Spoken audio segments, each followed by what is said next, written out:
Yes, well, this is a segue from yesterday's discussion about visible language. The notion being that, well, let me review what yesterday was about. It was about the idea that if we could see language, if language were a project of understanding that used the eyes for the extraction of meaning rather than the ears, that it would be a kind of telepathy. There would be both a fusion of the observer with the object observed and with the person communicated with.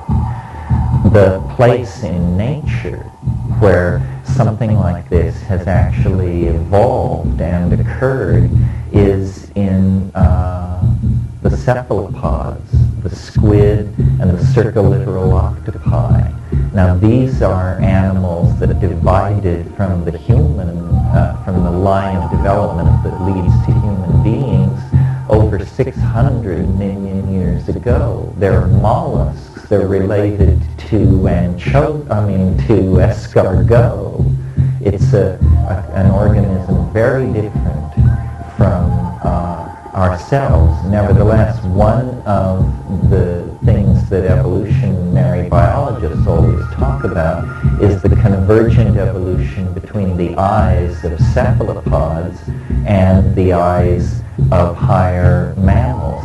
This is because the cephalopods live in an extremely complex visual environment, and in fact they have evolved a form of communication that approximates this visible language that I'm talking about, because these octopi have chromatophores all over the exterior of their bodies. Chromatophores are cells that can change color.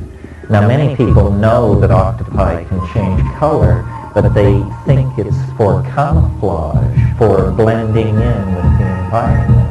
This is not at all the case. The reason octopi change colors in a very large repertoire of stripes, dots, blushes, traveling shades and tonal shifts is because this is for them a channel of linguistic communication. In other words, they don't transduce their linguistic intentionality into small mouth noises like we do, small mouth noises which then move as sound across space in the form of vibrations of the air. Rather, they actually change their appearance in accordance with their linguistic intent. What this boils down to is they physically become their meaning. And one octopus observing another is watching the unfolding of internalized neurological states within the organism being reflected in color changes on the surface of the skin.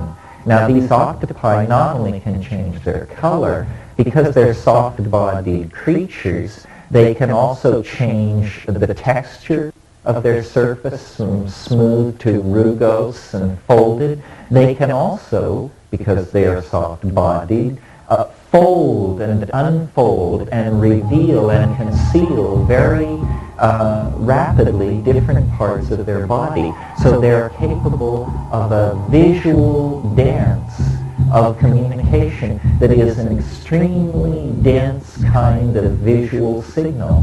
And in the so-called benthic octopi, the species that have evolved in very deep water where very little light reaches, they have evolved light-emitting phosphorescent organs, some of them with membranes like eyelids over them, so that even in the darkness of the abyssal depth of the ocean, they can carry out this dance of light, self-enfoldment, color change, and surface texture that is their linguistic style.